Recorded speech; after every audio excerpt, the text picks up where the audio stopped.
Let's be real, folks. Corruption is like a nasty virus, eating away at the fabric of a society. And nowhere is this more evident than in urban planning in the developing world. We're talking about places where resources are already stretched thin.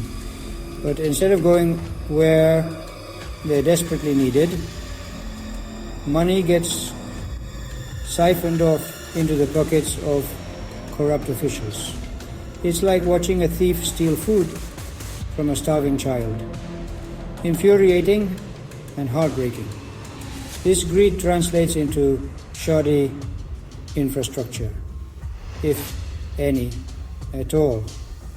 Roads crumble, bridges collapse, and schools lack basic sanitation. Meanwhile, those in power live comfortably in their fancy houses, shielded from the chaos they've created.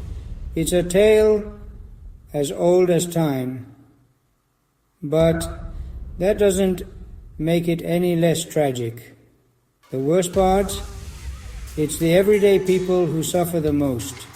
They're the ones forced to navigate these treacherous conditions, their health and safety constantly at risk.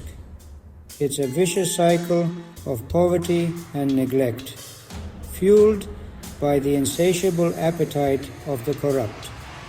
We need to call it out for what it is, a blatant disregard for human dignity. Now let's talk about injustice. In many developing countries, urban planning isn't just about mismanagement, it's about deliberate marginalization. Certain communities, often the poorest and most vulnerable, are systematically excluded from the decision-making process. Their voices are silenced, their needs ignored. It's like they're invisible, living in the shadows of someone else's vision. This exclusion manifests in a lack of access to essential services. Clean water, sanitation, healthcare, education, these become privileges, not rights. And who suffers the most? Women, children, the elderly, those who are already disadvantaged. It's a double whammy of injustice, a system rigged against them from the start. This isn't just unfair. It's a recipe for social unrest. When people are denied basic necessities and treated as second-class citizens, they will eventually rise up. And who can blame them? Desperate times call for desperate measures. Imagine trying to build a house on quicksand.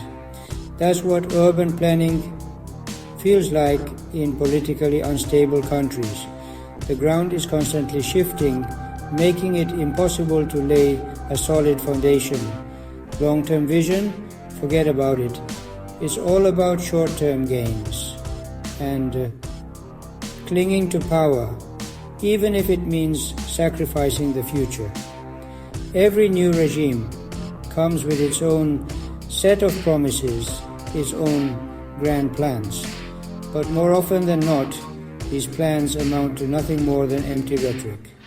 Projects are started and abandoned.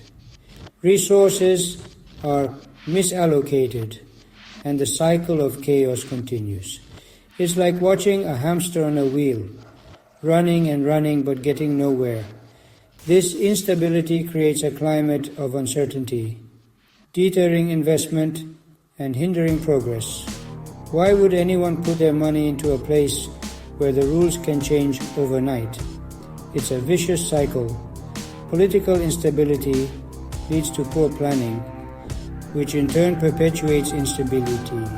It's a recipe for disaster. So, what's the solution? How do we break this cycle of corruption, injustice, and instability?